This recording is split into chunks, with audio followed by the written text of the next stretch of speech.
Amis de l'univers de l'amour, bonsoir.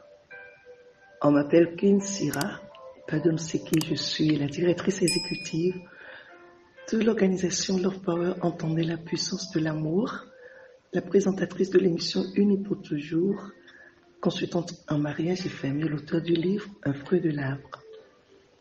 Ce soir, il me plaît bien de vous entretenir au cours de cette émission une excès de l'amour conjugal. Vous savez, chers aspirants au mariage, chers candidats au mariage et même ceux qui sont déjà dans le mariage, il me plaît bien de vous rappeler que le mariage est la seule institution capable de révéler notre personnalité. Sans le vouloir, vous ressortez vos habitudes et vous vous montrez à l'autre tel que vous êtes. C'est vrai, c'est au cœur du mariage que les masques tombent.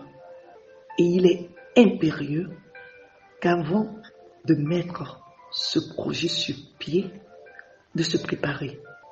La non-préparation au mariage conduit forcément à la préparation au divorce. Et donc pour réussir déjà à 40% ce projet, il faut réussir le choix du conjoint. C'est vrai, c'est vous-même qui choisissez votre conjoint, mais il est évident que lorsque Dieu prend le contrôle de notre existence, tous les domaines de notre vie s'intègrent à son plan pour nous. Hélas, hélas, hélas, je le dis 3 fois, la société d'aujourd'hui semble avoir chassé Dieu de son cœur. Pour une partie de la société, il est également à noter que l'amour conjugal devient vulnérable à la moindre crise. Les crises, ça ne manque pas. Mais n'ayant pas l'âme appropriée pour surmonter ou gérer ces situations inévitables, ça décline. Et quand l'amour conjugal bat de l'aile, la famille se porte très mal.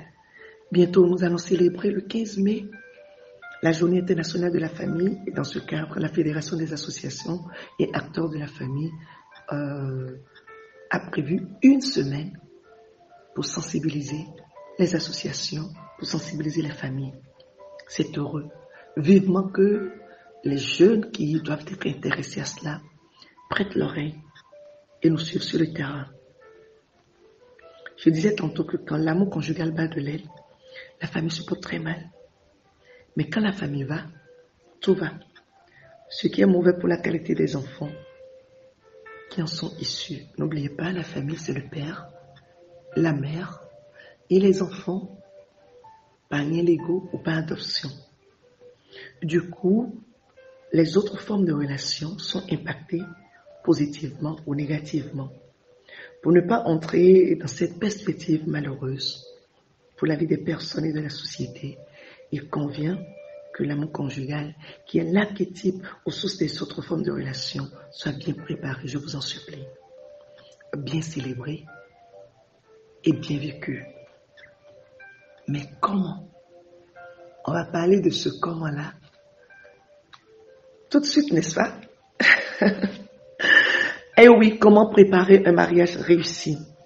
Nous avons tous eu une formation, un temps d'études, chers amis, pour apprendre un métier, avoir la licence, le master, préparer la thèse pour le doctorat, ainsi de suite. Et cela nous paraît tout à fait évident et même normal. Alors pourquoi toutes les matières nécessiteraient-elles un temps de préparation et pas l'amour, et particulièrement l'amour conjugal? Ainsi, les fiançailles peuvent bien passer pour la période de préparation et même de formation à la vie conjugale. Nous disons même à Love Power que les fiançailles constituent le vrai laboratoire du mariage réussi. Du choix de notre conjoint, chers amis, dépendra notre bonheur dans le foyer. Ce choix engage à une mission divine. C'est pas un choix qui est fait au hasard. C'est pas un choix qui est fait sur le net forcément. C'est pas un choix qui est fait par prophétie. C'est pas un choix qui est fait par révélation. C'est un choix personnel qui vient du fait de votre relation avec le divin, qui essaie de mettre sur votre chemin et qui vous permet de discerner le vrai du faux. Et donc c'est une mission divine qui répond à des responsabilités liées à la vie conjugale ultérieure et à la constitution d'une famille. Il est bien impérieux de s'informer afin d'éviter de mal s'y prendre et en arriver à donner naissance à des enfants mal nés. Je dis bien, ça me fait mal au cœur, mais je le dis, des enfants mal nés. Oui, et des enfants dits non désirés, qui deviendront des acteurs d'une société qui s'éloigne du bien, du beau, de la bonté, de toutes les valeurs que nous développons, et même du dessein de Dieu. Suivez un peu mon regard, nous allons y revenir. Si vous avez opté pour un mariage réussi, préparez-vous, je vous en prie. C'était qu'une Syrah de Love Power sur l'émission Unique C. Que Dieu vous garde et nous garde.